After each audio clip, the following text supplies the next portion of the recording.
윤석열 검찰총장의 복귀와 관련해서 더불어민주당 이낙연 대표는 당 소속 법사위원들과 긴급 회동을 하고 대응책을 모색했습니다. 이 자리에서 민주당 지도부는 검찰개혁과 공수처 출범에 속도를 내기로 뜻을 모았는데, 국민의힘은 민주당이 헌법체계와 삼권 분립에 대한 무지로 이상한 반응을 보인다며 비판했습니다. 국회 취재기자 연결합니다. 김대근 기자. 네, 국회입니다. 민주당이 긴급 대책회의를 열었는데요. 결과부터 알아볼까요? 네, 더불어민주당 이낙연 대표는 오늘 오전 당 소속 법사위원들과 긴급 회동을 했습니다. 이 자리에서 법원 결정문에 대한 의견을 나누고 대응 방안을 논의했는데요. 회의 결과 민주당은 법원도 윤석열 총장 징계 사유의 엄중함은 상당 부분 인정한 것으로 분석된다며 징계 효력을 정지했다고 해서 비위 내용 자체가 없어지는 건 아니란 입장을 밝혔습니다. 특히 윤 총장의 징계 사유 같은 일이 재발하는 것을 막기 위한 대책을 만들겠다며 현재 당에 있는 권력기관 TF를 검찰개혁 TF로 발전시키겠다고 강조했습니다. 그러면서 검찰권의 남용과 선택적 수사, 선택적 정의와 검찰의 정치화 등이 개혁의 내용이 될 것이라고 설명했습니다. 또 앞서 검찰개혁의 강력한 추진과 공수처 출범을 강조한 데 이어 오늘도 오는 28일 처장 후보를 반드시 추천해 1월 중에는 공수처를 구성하겠다고 거듭 강조했습니다. 최인호 수석 대변인의 말을 들어보겠습니다. 판사 사찰 부분은 대단히 부적절하다, 위중하다 하는 부분들을 법원에서도 인정을 했습니다. 그 부분에 대해서 앞으로 검찰개혁으로 이 문제를 풀어가야 된다. 당 일부에서는 검찰개혁은 물론 법원을 대상으로 한 사법개혁에도 속도를 내자는 격앙된 분위기도 있는데요.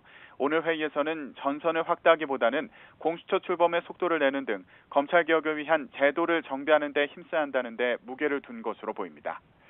이 같은 민주당의 입장에 대해 국민의힘은 민주당이 헌법체계와 삼권분립에 대한 무지로 이상한 반응을 보인다며 비판했습니다. 국민의힘 김종인 비대위원장은 오늘 기자들에게 공지한 입장을 통해 법원의 결정은 비상식적인 일에 상식적인 판단이 나온 것이라며 이같이 말했습니다.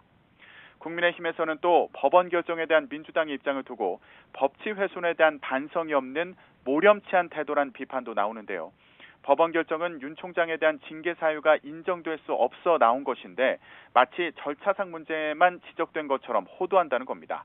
또 윤 총장 찍어내기에 대한 반성을 해야지 국면 전환용으로 검찰개혁을 들이대고 있다고 지적하는데요. 국민의힘 법사위원들은 잠시 후 국회에서 이 같은 내용의 기자회견을 진행할 예정입니다. 정의당은 이번 법원의 결정을 존중하고 따르는 것이 타당하다는 입장을 밝혔는데요. 검찰개혁은 검찰개혁대로 윤 총장 징계 과정의 문제 제기에 대한 판단은 그것대로 존중해야 한다고 말했습니다. 국민의당 안철수 대표는 법원의 결정에 대해 다행스럽고 기쁜 일이라고 말했는데요.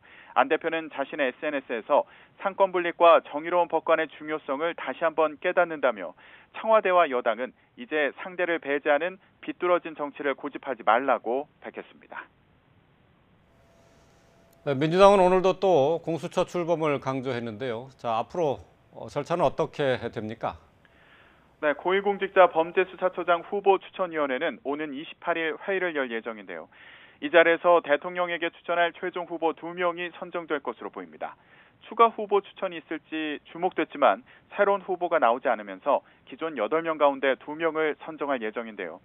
추천위원 7명 중 6명 이상이 찬성해야 최종 2명을 선정할 수 있었던 공수처법 조항이 개정돼 3분의 2, 즉 5명이 찬성하면 의결이 가능합니다. 이에 따라 야당 측 추천위원들의 거부권은 무력화된 상황이어서 28일 회의에서 최종 후보 2명이 결정될 것으로 보입니다. 후보군 가운데서는 앞선 회의에서 가장 많은 5표를 얻었던 김진욱 헌법재판소 선임연구관과 전현정 변호사가 유력 후보로 거론되고 있습니다. 지금까지 국회에서 YTN 김대근입니다.